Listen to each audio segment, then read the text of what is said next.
ஒரு முறை ஒரு பாஸ்டர்ட்ட ஒரு குறிப்பிட்ட மனிதரை அழைச்சிட்டு வந்தாங்க.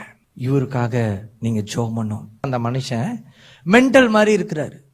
சரி, என்ன பிரச்சனையா, யாரையா அவரு அப்படின்னு சொல்லி கேட்ட உடனே அவங்க பக்கத்துல வந்து பாஸ்டர் காதுல சொன்னாங்க, பாஸ்டர் இவரு தான் ஒரு பைபிள் காலேஜ் லெக்சரர்.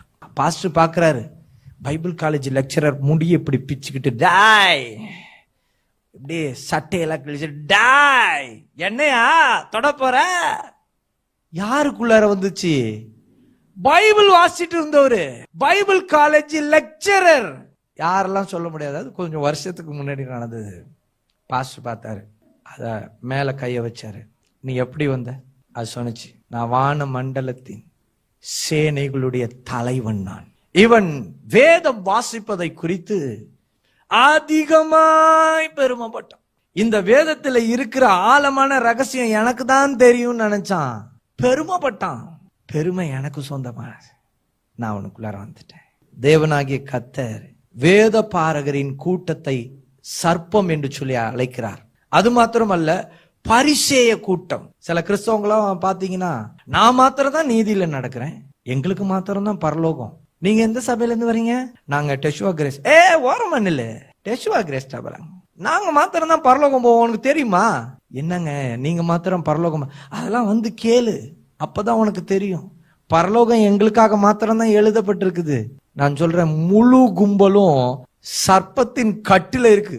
பாருங்க, மறைமுகமாய் ஒருவன் பாவம் செய்து கொண்டு தன்னை வெளிப்புறத்திலே நீதிமானாய் காட்டுகிற கிறிஸ்தவனாய் இருந்தால், கர்த்தர் சொல்லுகிறார், அந்த கிறிஸ்தவனை சர்ப்பம் தாக்கும்.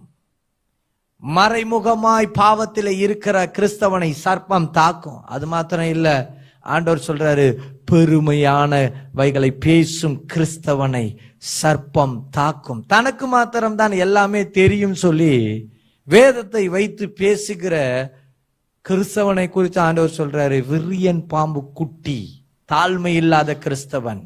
ஆமா, தங்களை நீதிமான்களாக காட்டிக்கொள்ளுகிற கிறிஸ்தவன். இவர்களெல்லாம் பிசாசு தாக்குமா அப்படின்னு கேட்டீங்கன்னா, நிச்சயமாய் தாக்கும். தேவ பிள்ளைகளை, இன்னைக்கு இந்த செய்தி எதனால அப்படின்னா, இப்படிப்பட்ட குணாதிசயம்லாம் எனக்கு வேண்டாம் ஆண்டவரே. ஆண்டவரே, எனக்கு ஒரு தாழ்மையின் குணாதிசயத்தை எனக்கு நீங்க தாங்க. இப்படியாப்பட்ட கிரிய என்னை மேற்கொள்ளாதபடிக்கு தேவ ஆவி ஆண்டவரே என்னை பலப்படுத்துங்க ஆண்டவரே. இப்படி சொல்லி நீங்க ஜெபிக்க ஆரம்பிக்கணும்.